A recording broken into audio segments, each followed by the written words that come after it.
Well, thank you, Chairman Franklin, for convening today's hearing on how innovative technologies can strengthen weather forecasting and protect communities across the country. I also want to thank our witnesses for joining us, especially given the rescheduling of this hearing. As we all know, this hearing comes at a devastating time. Just last week, catastrophic flooding struck Texas, New Mexico, and North Carolina.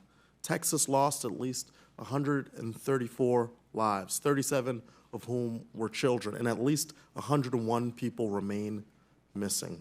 In New Mexico, a man and two children, ages 7 and 4, were killed. Tropical Storm Chantal, with at least 2 tornadoes, hit North Carolina with 1 woman confirmed dead. Entire families were lost, livelihoods destroyed, communities shattered. To families grieving this unimaginable loss, and to the first responders still working through the wreckage, our hearts are with you.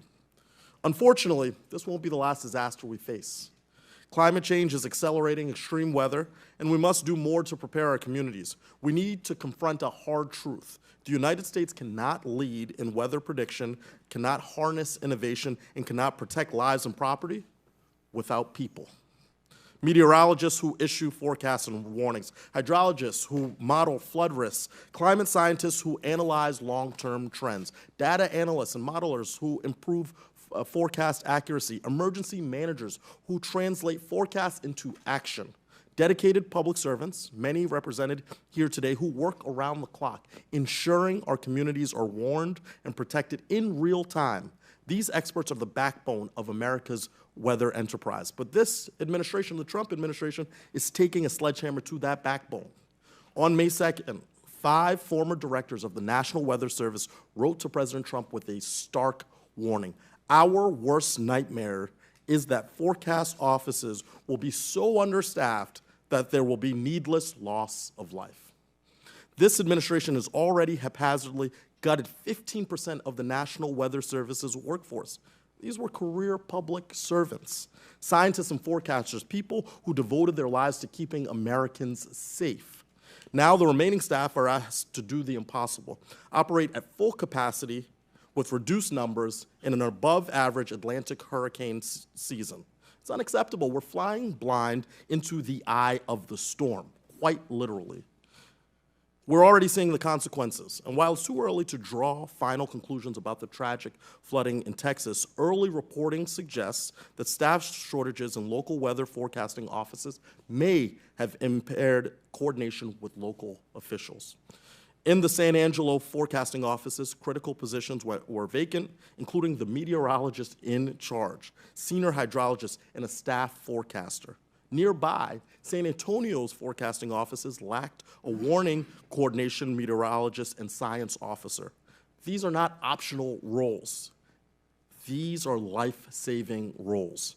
We need a fully staffed and well-resourced National Weather Service, full stop, not just to help predict storms, but to help communities prepare, coordinate emergency response, and warn Americans when mere minutes matter. And yet, in the face of growing disaster, Trump's proposed 2026 budget would eliminate funding for NOAA's Office of Oceanic and Atmospheric Research, including climate, weather, and ocean labs and cooperative institutes, such as those serving on our witness panel today, slash NOAA's workforce by an additional 17%, and extract over $1.8 billion from its current budget, weakening the core services that Americans rely on. Thankfully, it seems like congressional appropriators care more about protecting Americans from extreme weather than we've seen from the Trump administration. This is playing out real-time back home in my home state of Rhode Island. Last year, we celebrated the groundbreaking of the new Marine Operations Center, a nearly $150 million investment in NOAA's research fleet and Rhode Island's blue economy. But with the hiring freeze still in place, there's no guarantee that it will be staffed when it opens. That's not efficiency. In fact, it is waste, fraud, and abuse of taxpayers' dollars. That's why last week, Ranking Member Lofgren and I demanded that Secretary Lutnick testify before this very committee. Come and give answers. The staffing crisis at the National Weather Service is a public safety threat. We need answers, and more importantly, we need a plan. Not concepts of a plan, we need a plan. So today, let's not talk about innovation in the abstract.